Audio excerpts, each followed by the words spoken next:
Kalau tak ada krisis, korang tak bercakap pun pasal biodiesel ni. Usaha biodiesel jadi hangat-hangat tai ayam je. Indonesia boleh cipta minyak petrol Bobby Bos kita bila lagi. Cakap jiran 78, tapi dorang dah B50, B100 pun dorang buat lebih lama dari kita. Sekarang pun dorang dah ada jenis petrol baru nama dia Bobby Bos. Kita sembang sana sini tak ada fakta. Ni kita yang 78 bukan dorang.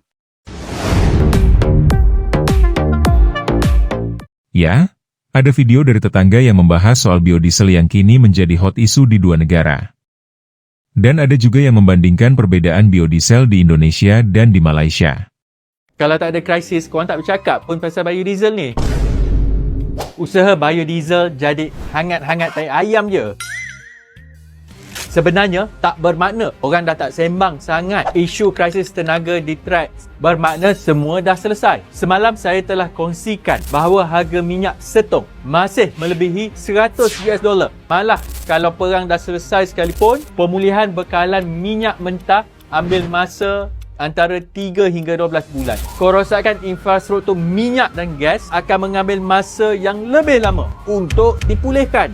Maka sebab itu, saya masih push untuk langkah mitigasi segera. Kita nak percepatkan pelaksanaan di stesen-stesen minyak seluruh negara. Semalam, dalam taklimat media, saya umumkan yang kerajaan bersetuju untuk tubuhkan Jabatan Kuasa peringkat tertinggi sebagai bahan api telah ditubuhkan.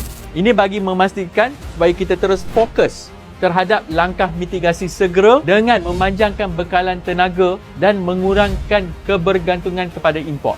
InsyaAllah, kita akan terus konsisten untuk push pelaksanaan biodiesel. Memang mencabar untuk laksanakan peralihan tenaga atau neta ini. Cabaran terbesar kita adalah kalau tak ada krisis, memang orang tak akan bercakap. Jadi, bila berlaku krisis sekarang, kita ambil peluang untuk mengubah sedikit sebanyak struktur ekonomi terhadap pergantungan kepada bahan api fosil. Kemudian ada warganetnya yang berkomentar bahwa Indonesia lebih maju dalam pembuatan biodiesel hingga ada yang mengatakan Indonesia sudah mampu membuat minyak jenis baru.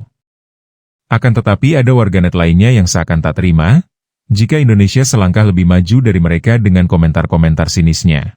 Indonesia lebih maju dalam pengeluaran biodiesel. Indonesia boleh cipta minyak petrol Bobby Bos kita bila lagi. Mana dorang cipta petrol jenis baharu? Tak ada pun. Kanoha ni banyak tertidur di siang hari. Tu yang mimpi pelik-pelik, pastu perasan. Kau ni bang, bagilah Konoha peluang bangga diri, dorang 138 tahun belakang Malaysia.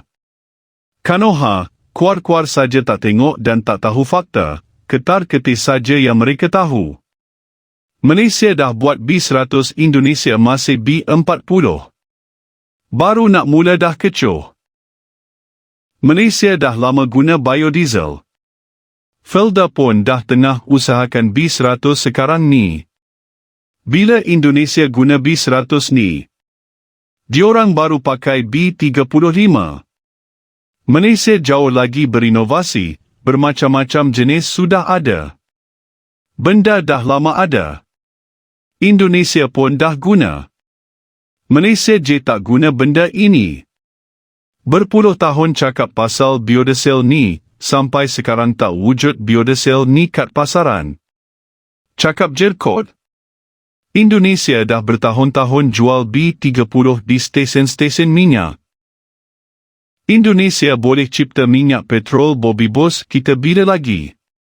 B12 mana boleh pakai, Indonesia dah B40 tau. Nak jadi macam Indonesia dah, minyak semua campur-campur lepas harga tetap mahal. Cakap jiran 78, tapi dorang dah B50, B100 pun dorang buat lebih lama dari kita.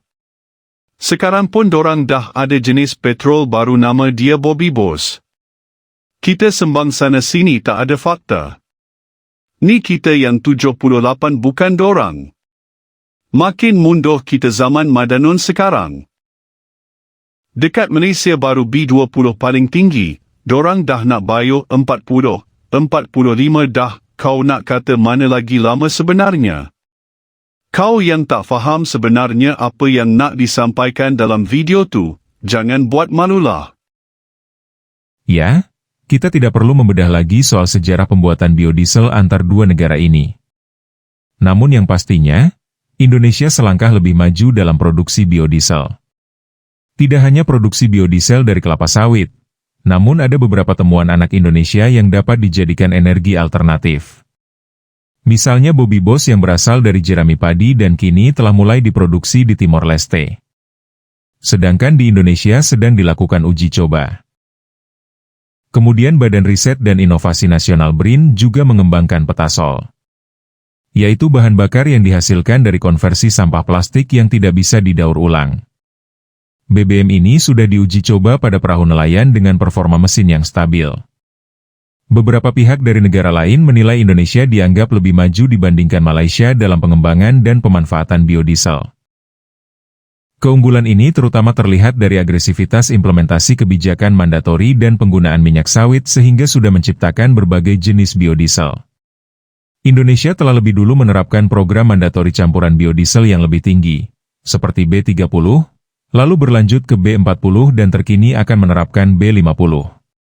Walaupun sudah pernah dilakukan uji coba untuk B100, namun pemerintah akan menerapkan kebijakan B50. Sementara Malaysia sempat tertinggal dengan program dari B10 ke B15. Namun rencananya akan dicoba terlebih dahulu dengan B12. Pernah tak korang fikir kenapa tiba-tiba isu biodiesel ni jadi panas sekarang? Okey, dengar sini. Malaysia sekarang tengah bersiap sedia untuk naikkan pengguna biodiesel daripada B10 kepada B15, tapi akan mula dulu pada B12. Macam minyak petrol juga, dia ada RON 90, 92, 95 dan juga 97. Sama juga dengan biodiesel, ada B10, 12, 15. Langkah ni bukannya suka-suka je, tapi sebab dunia tengah tak stabil dengan peperangan yang berlaku di antara Iran, Amerika dan juga Israel. Jadi strategi kita adalah untuk guna apa yang ada, iaitu minyak sawit. Dengan kapasiti biodiesel yang memang dah besar yang ada dekat Malaysia ni, Malaysia boleh kurangkan kebergantungan kepada diesel import. Ini adalah satu lagi langkah untuk jaga nyawa ekonomi negara dalam bentuk tenaga. Tapi ada harga yang perlu kita bayar. Sebab kos baja dah naik sampai 20%.